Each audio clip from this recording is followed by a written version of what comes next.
नमस्कार, श्री स्वामी समर्थ. स्वागत आहे तुमचं माझे स्वामी या चॅनलवर. कशा आहात सर्व? मस्त ना? मस्तच राहा आणि स्वामी सेवा करत राहा. 10 तारखेला आहे वटपौर्णिमा. वटपौर्णिमेची पूजा 11:36 आपल्याला करायची आहे. पतीच्या दीर्घायुष्यासाठी वटपौर्णिमेची पूजा केली जाते. वटपौर्णिमेचा उपवास केला जातो. या दिवशी वडाच्या झाडाची पूजा करून पतीच्या दीर्घायुष्यासाठी प्रार्थना केली जाते. तर या दिवशी उपवास देखील केला जातो. प्रत्येक ठिकाणी वडाच्या झाडाची पूजा करेपर्यंत उपवास केला जातो. पूजा झाल्यानंतर पुरणवरणाचा स्वयंपाक करून त्यावर उपवास सोडला जातो. तर दुसरी पद्धत आहे, दिवसभर उपवास करून संध्याकाळी हा उपवास सोडला जातो.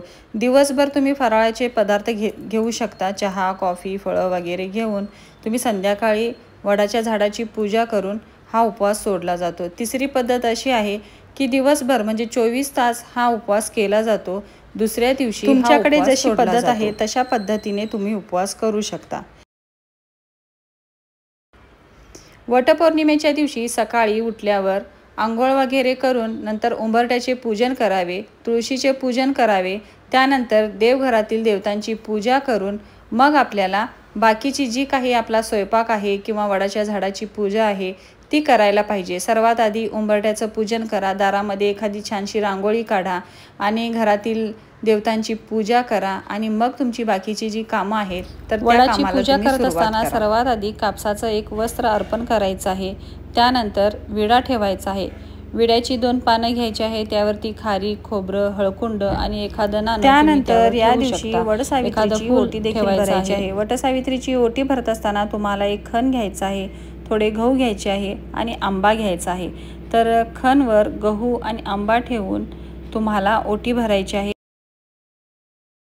त्याचबरोबर तुम्हाला ओटीचे जे सर्व साहित्य असतात, एक छोटी पुडी असते त्यामध्ये ओटीचे सर्व साहित्य असतात. त्यामध्ये बांगड्या, मंगळसूत्र, आणखीन काही जे ओटीच्या वस्तू असतात त्या सगळ्या वस्तू त्या पुडीमध्ये असतात.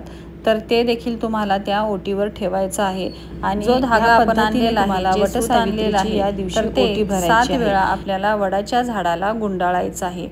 ज्यावेळी आपल्या 7 प्रदक्षिणा पूर्ण होतील त्यावेळी त्याला गाठ न मारता तो धागा तसाच तिथे अडकून द्यायचा आहे किंवा त्या दोऱ्यामध्ये तो अडकून ठेवायचा आहे.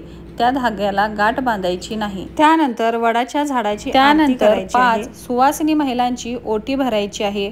ओटीमध्ये तुम्ही थोडेसे गहू आणि आंबा अशा प्रकारे देखील तुम्ही 5 महिलांची ओटी भरू शकता किंवा विड्याची पाने आणि एखादं फळ, गहू अशा प्रकारे देखील तुम्ही ओटी भरू शकता. तुमच्याकडे जशी प्रथा आहे, जशा प्रकारे महिलांची ओटी भरली जाते तशा पद्धतीने तुम्ही 5 महिलांची ओटी भरायची आहे. घरी आल्यानंतर पतीचं औक्षण करून तुम्ही जो स्वयंपाक तुम्ही घरी बनवलेला आहे त्यावर तुम्ही उपवास सोडायचा आहे.